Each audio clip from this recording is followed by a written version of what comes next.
President Trump's 20-point plan, we completely agree and we are fully committed to this plan, and that is why we joined the Board of Peace.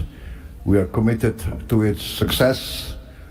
We know there will be a lot of obstacles, there will be a lot of difficulties, but we are very optimistic with the leadership of President Trump.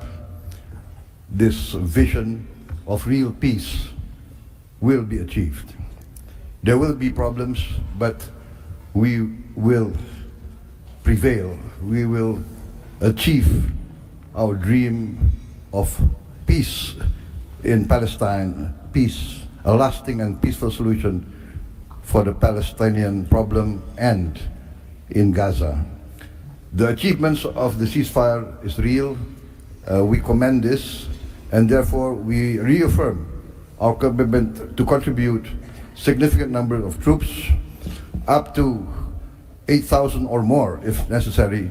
We are prepared to contribute the troops to take part actively in the International Stabilization Force to make this peace work. Thank you very much.